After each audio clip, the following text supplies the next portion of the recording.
Hi, today we're going to talk about the sales and purchase price experience in Business Central.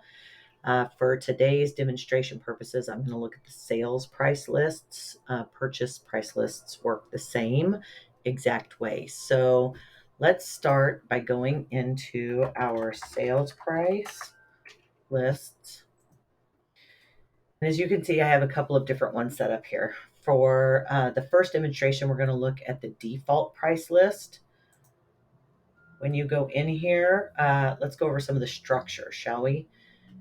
Here's your description. The codes are issued via a numbering series. So each time you set up a new price list, it will pull in that number series for you for the price lists. You're going to give it a unique description. This one is the default. If you want to make it more specific, you can either assign like a customer group or a customer specific price list. You're going to want to assign a type. If your default price list is the list that you're using for all of your customers across the board, you're going to choose all customers. And then you want to look at the columns for price and discount. Now, because this is set up for all customers, your assigned to type and what it defines is here on the lines. Okay. Allow updating defaults is here on your header. That means that you can update the defaults down here on the lines. And then you have allowed invoice discount and line discount. So those are on there, but you can choose them specifically on each line as well. So that's the header structure. If it's a default price list, as you can see, you can come down here and put everything that you want into this price list. So for instance, for this line, we're going to apply to all customers.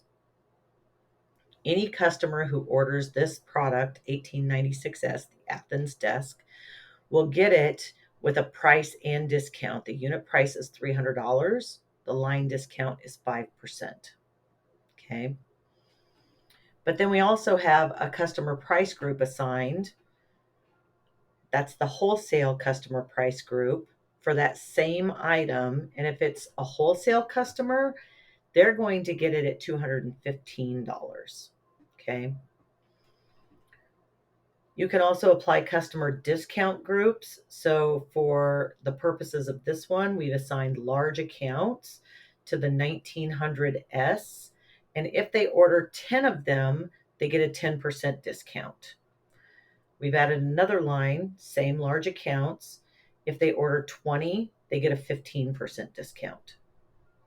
All right. And then we can add a campaign to this as well. So for all customers during this campaign on item 1925W, if they order the conference bundle 1 through 6, they get a 10% discount on that conference bundle. All right. So one thing to note, if you're going to use a default price list, there is some setup. You need to go into your sales and receivables setup, and here under prices, add your default price list code to this field right here. Okay. Once you've done that, you can either choose true or false to allow editing active price. What that means is if your price list is in an active status, normally when it's in an active status here, you can't edit anything on it once it's active, right? Now, why would you want to be able to edit while it's active? One example could be you are going in, you're updating your sales price list, and your order entry team or your customer service team is still entering sales orders. If you have that default price list in an inactive or a draft status, those sales orders that your order entry team is inputting will not pull the prices from that price list. Okay.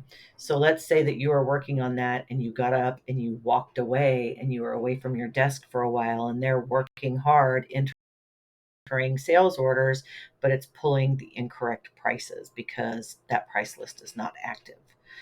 That would be one scenario where you would want to be able to edit an active price list. So you could be editing the prices while they're still entering their sales orders. All right. back to our price list. So that's the default price list. Let's go ahead and look at one of these other price lists. Okay. So let's see. We're going to look at, for instance, your customer price group wholesale, right?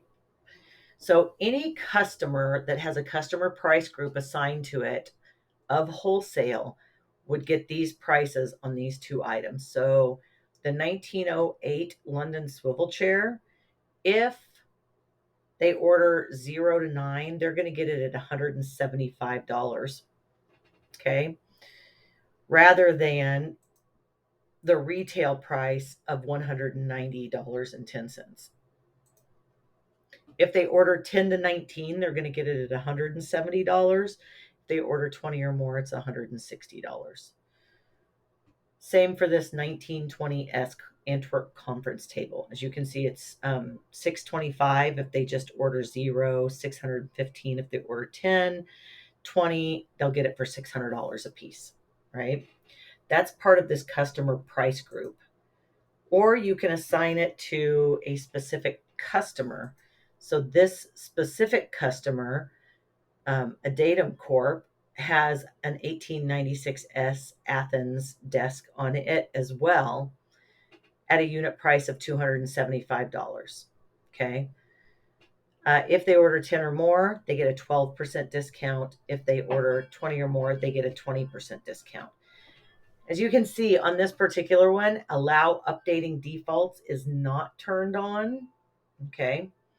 So you are not able to choose who's going to get this. So in the default price list, it allowed us to choose whether it was a customer, all customers, customer price group. It won't do that because this assign to type is set specifically to customer. Okay. So it takes that choice away from you. All right. Also, something to note, in your sales price list, right here where I've left this item blank, what this is basically saying is for this particular customer across the board, no matter what product it is, they're going to get a 5% line discount on every item across the board. Okay. All right. So, another thing is any item that they order gets that 5% discount. But on this Athens desk, if they order that, it says they get a 12% discount. Something to note, Business Central will always give the better discount. It will give you the lowest discount possible. So if you have a 5% or a 12%, it will give you the 12% discount when possible on that combination. All right. So let's see. Just for an example now, let's go ahead and let's go to our customers. And I want to look at Tray Research. Tray Research, we're going to assign a retail price group to. Okay. And then I believe Adatum Corporation has a wholesale price assigned to it. It does. All right. So let's look at the difference between these. Let's go into our sales orders. Let's create a new one for Adatum Corporation. And we're going to go ahead and add that 1920S item to it. There's your Antwerp conference table. And as you can see, it comes across at a unit price of $625. So normally on that item card, that unit price is set at $647.80. But because we had that wholesale customer price group set up, and this customer was part of that price group, they're going to get it at $625. If we put in a quantity of 10, it's going to lower that price according to that price group to $615, or to 20, it will lower it to 600. Okay. Also, let's say that we put the Athens desk on this as well. It comes across at $215 specifically for this customer. Okay. However, if we created a new one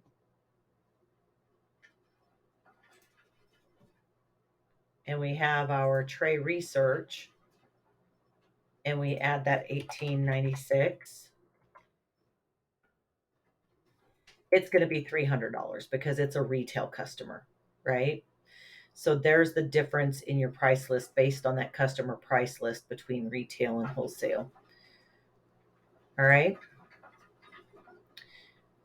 One other thing to note, give me just 1 second and let's see what we've got here.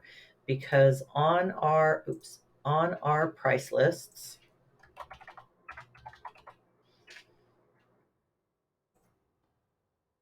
on that default price list, we have that all customers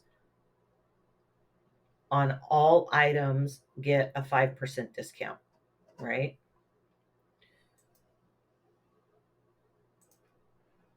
So you can actually assign those discounts on the line.